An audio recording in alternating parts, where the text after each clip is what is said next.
ترخا أبزاقزا قدامي ويانا ولدتات كفلطو زغبا حقኛ تاريخ دراسي يمانه ገብረ መስቀል تراخي ኃይለ ማርያም ገብረ ሕይወት ترخا أبزاقزا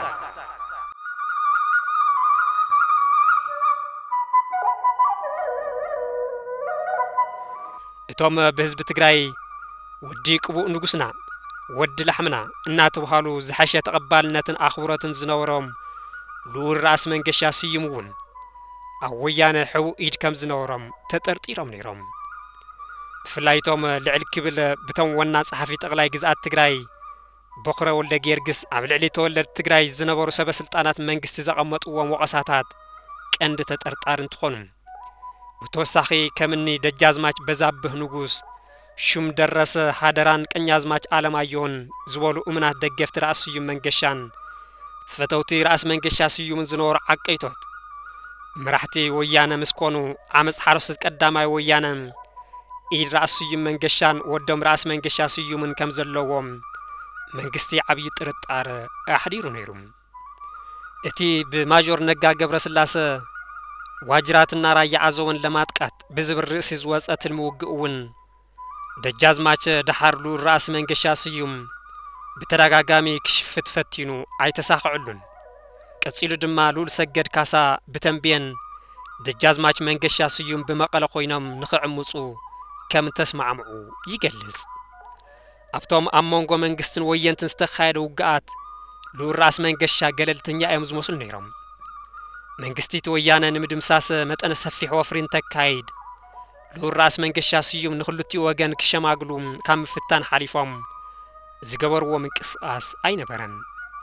ኣብ ኩሓን እንዳ ኢየሱስ መቀለን ውግእና ሃለወ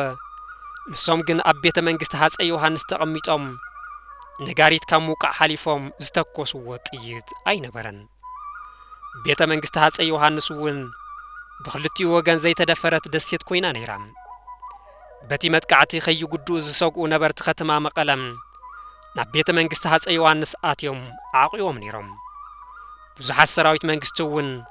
ንወየንቲ ኢዶም ንብሃብ ስለዝፈርሑ ካብ ድፉዖም በምህዳም ናብቲ ሉል ራስ መንገሻ ዝነብርሉ ቤተ መንግስት ሃፀይ ዮሐንስ እናኣቱ ዕቁባ ይሓቱ ነይሮም ንኹሎም ዕቁባ ዝሓተቱ ድማ ኣብቲ ቤተ መንግስት ዝተዳለወ እኽለማይ ይቀርበሎም ነይሩ መራሕቲ ወያነ ውን እንትኾኑ ናብቲ ሉል ራስ መንገሻ ዝነብርሉ ቤተ መንግስት አትዮም ከጥቅዑ ድልየተይ ነውሮም ጥራሕ ዘይኮነስ ቤተ መንግስት ሃፀይ ዮሐንስ በቲ መጥቃዕቲ ጉድኣት ከይወጽሖ ዓብይ ጥንቃቄ ይገብሩ ነይሮም ሉል ራስ መንገሻ ስዩም ዋላኳ ምስ ወየንትን ተዘይነበሩ በቲ በመንግስት ዝተፈጸመ ወራር ግና ደጋፊ ከም ዘይነበሩ ይዛረቡ ቀጽሎም ውን እቲ ብኹናት ወራር ጥልያን ብዙሕ መስዋዕት ዝኸፈለ ህዝብ ትግራይ ክካሓስን ክድገፍና ተገበኦ ተወሳኺ ግብሪ ንኽኸፍል ተኣዘዘ እቶም ሽዑ ዝነበሩ ማሕደርቲ ድማ ብዙሕ በደል ይፍጽሙ ነይሮም ስለዚ እዚኣቶም ብሰላም ክስተኻኸሉና ተገበ ብሓይሊ ክውረር የብሉን ዝብል መትከል ከም ዝነበሮም የዘንቱ ካብዚ ዝተበገሰ ድማ ከተማ መቀለ ተመሊሳ ኣብ ኢድ መንግስቲ ምስ ወደቀት ሉል ራስ መንገሻ ውን ምስ 40 ዝኾኑ መኳንንቲ ትግራይ ኣብቲ ተቀይዲ ራስ አበበ አረጋይ ኣተው ኣብ 10 መኻይን ዝተጻዕኑ ወተሃደራት ተዓጅቦም ድማ ናብ አዲስ አበባ ተወሰዱ ሉል ራስ መንገሻ ስዩም ነቲ ሽዑ ዝነበረ ኩነታት ብኸምዚ ይስዕብ የዘንትዎም ራሲ አበበ አረጋይ አሽሓዝ ሰራዊት ኣኽቲቶም ናብ ትግራይ ምስ መጹ ብእሱር ተታሒስካ ናብ አዲስ አበባ ከም ትኸይድ በሉኒ ከምቲ ዝፈከርዎ ድማ ገበሩ ምስ 40 ዝኾኑ መኳንንቲ ብእሱር ተታሒዝና ናብ አዲስ አበባ መንገዲ ጀሚርና ናብ አዲስ አበባ እንትንከይደ ኣብ 10 ወተሃደራዊ መኻይን ዝተጻዕኑ ወተሃደራት ዓጅቦም ደስ የብጽሑና ድሓራይ ሓቲና ከም ዝተረዳእናዮ ድማ ካብ መቀለ ክሳብ ደሴ በወተሃደራዊ ቃፍላይ ዝተዓጀብና ሃዲምና ኸይነምልስ ዘይኮነስ ገባራት ወጀራትን ራያ ዓዘውን ሉል መንገሻ ስዩም ዝሓዞም መኳንንቲ ትግራይ ተኣሲሮም ናብ ሸዋ ይኸደለው እንተሰሚዖም ኣይንሰድድን ኢሎም ውግእ ኸይኸፍቱ ስለዝሰጉ እዮም ክሳብ ደሴ በወተሃደራዊ ቃፍላይ ተዓጅቦም ምስከዱም ካብ ደሴ ክሳብ አዲስ አበባ ድማ ብኽልተ መኻይን ክወሰዱ ተገበረም እተን ክሳብ ደሴ ዝዓጀቦም መኻይን ውን ናብ ትግራይ ተመለሳም ሉል ራስ መንገሻ ስዩም ነቲ ኣብ አዲስ አበባ ምስ በጽሑ ዝነበረ ኩነታት ውን بخمزي السعب يزنتوهم أب أديس أبابا مسأتنا سمنا ببتارانا تصوعنا ننويننا تأثرنا أنا أوروا جنفلية تركب اندا كنتيبا كبدا تسمى زنابرات حانتي تصباك فري تأثركم بزتمدب اللي حاد شامبل ملؤ وتعدر تخيبيبا بقاوم نتيح لنيرا كسي نبيت فردي كي يقرب تخلكيلا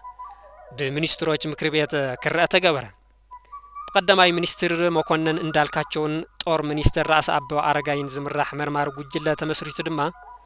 أما عالتي كاب 3 ساعات العلي زوسد نشوعات تقارح زاكل عزوز اسكح خاص غايستمر مرمرا تقبر اللي أم ودعتا دما ناب بجان هو يستسيما چلوت كقرب تقبركو يولو اتي أب قدم نقوس قريبهم زسمعوا كسوون بخمزي السعبيهم زترخوهم أبتي أزيام بزحات مقاننتي استرخبلو چلوت قويتاي لور رأسي منقشا كي ترفهم ناباي كي قارو تخلكيلهم بينيت أتو كبل تقبرا أبتو وان ود 13 عامتين نيرا اتي استنا بلي كسوون أزيزا سنبدي نيرو مسوينتي مخير كايخا نوينتي سنكن عدكن ترد نير كايخام سراويت منقستي مستشنفة ناي دس نوينتي أبيت منقست هاز أي يوحنس دقس كايخام سم فرسكا قطم زبل سم زوص أخالهم حزب تግራይ عمص ማለት ካዩ ወዘተ ዝብሉ ስንኩል ወይ ድማ ዕባራ ክስታት ተነውይብለይ ንዝቀረበለይ ክሲ ሰምዑ መኳንንት ሸዋ ድማ ራስ አበበ አረጋይ ነዚ ገበንዚ ፈጺሙን ምንታይ ናብ አዲስ አበባ አምጽይዎ ኣብ ትግራይ እናሃሉ ግንባሩ ብጥይት ክብትኖ ይግባእ ነይሩ እዚ ገና በህፃኑ ከምዚ ዝፈተነ እንተዓቢ ካሊ ክደግም እዩ ስለዚ ገና ተይበቀለ ክጠፍ ኣለዎ ተጋሩ ወትሩ ደቂሶምና ይሓድሩን ስለዚ ይቀተል ወዘተ ዝብሉ ኣዝዮም ጽያፋት ዝኾኑ ሩኢታታት ኣቕረቡለይ ይብሉም ሰገን መንገሻ በቲ ዝቀረበሎም ክሲ ሓሰት ምዃኑ ንምርዳእ ዝፈተንዎን ስርዓት ሃይለ ስላሰ ንመንገሻ በመቕታል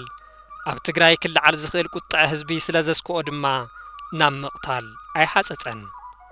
ስርዓት ሃይለ ስላሰ ሉር ራስ መንገሻ ኣብ ኣዲስ አበባ በመእሳር ወይ በመቕታል ንህዝቡ ትግራይ ካብ መወጣዕ ንሉር ራስ መንገሻ በትምህርትን መውስዋን ምእሳር ዝሓሸ ኮይኑ ረኸብዎም ድሕሪ ናይ 2 ዓመት ማእሰርትን ስቃይን ድማ ናብ ትምህርቲ ተለኣኹም ንጓልጓሎም ድማ ኣመርዕዎም ሉር ራስ መንገሻ ስዮም ናይ ወፃእ ትምህርቶም ወዲኦም ዝተመለሱን ንጓልጓሎም ልዕልቲ ኣይዳ ደስታ ዳምጦም ምሰመርዐዎምን እውን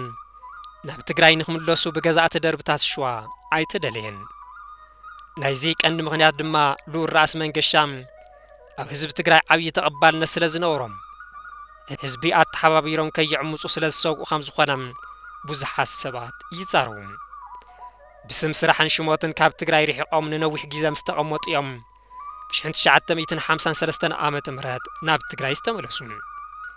ክሳብ ውድቀት ስርዓት ሃይለ ስላሰ ዋና መሓዳሪ ጠቅላይ ግዝኣት ትግራይ ብምዃን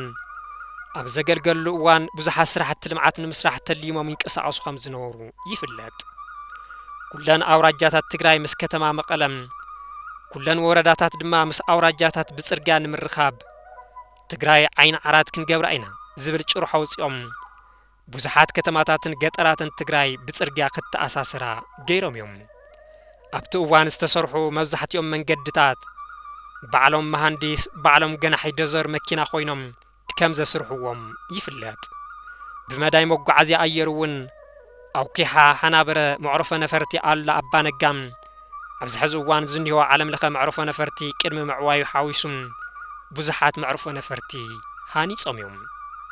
ብፍላይ ካብ ከተማ መቐለ ናብ ዓፋር ዝፀረግዎ መንገዲ ኣብ ንግዲ ጨው ንዝተዋፈሩ ነጋዶ ዓብዪ ዕድል ዝፈጠረ እዩ መብዛሕትአን ዓበይቲ ከተማታት ትግራይ እውን ብሉር ራስ መንገሻ ስዩም እየን ተቐይሰን ብፍላይ ኣቀማምጣ ከተማ መቐለም ኣብ ምቕያስ ኢንዱስትሪ መንደር ኣብ ምሕንጻጽ ገደል መስዎ ብምጽራግ ዋና መንገዲ ናብ መቐለ ከኣቶም ምግባርን ንወለዶ ዝውረስ ዓብዪ ስራሕ ሰሪሖም እዮም ህዝቢ ትግራይ ኣብ ልምዓት ባህሉን ታሪኹን ንኽነጥፍ እውን ብዙሕ ጻዕሪ ገይሮም እዮም ሕርሕርሻን ኢንዱስትሪን ልምዓት ትግራይ ታይድል ዝበሃል ኣክስዮን መስሪቶም ኣብ ምስፍሕፋሕ መሰረተ ልምዓት ሕርሻ ምሕዋይ ሃፍቲ ተፈጥሮን ኢንዱስትሪን ዝጠመቱም ብዙሓት ስራሕቲ ሰሪሖም እዮም ኣብ ምምስራት ማሕበር ባህል ትግራይ እውን ግደ ሉር ራስ መንገሻ ዝለዓለ እዩ ሰሜናዊ ኮኸብ ዝበሃል ጋዜጣ ብምስራት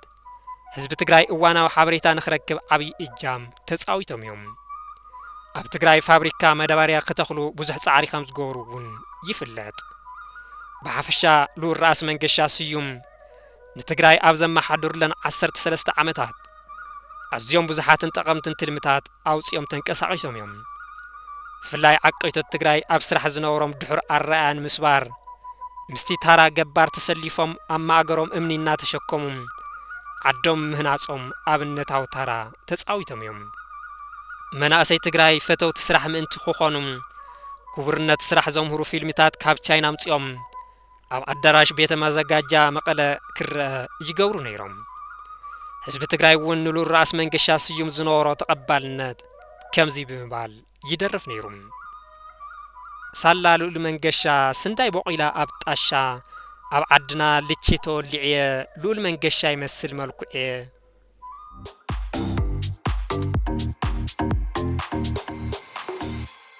ትረኻ ኣብ ዛግራ ቀዳማይ ወያነ ወለደታት ክፈልጥዎ ዝግባእ ሓቀኛ ታሪኽ ደራሲ የማነ ገብረ መስቀል ተራኺ ሃይለ ማርያም ገብረ ሕይወት ትረኻ ኣብ ዛግራ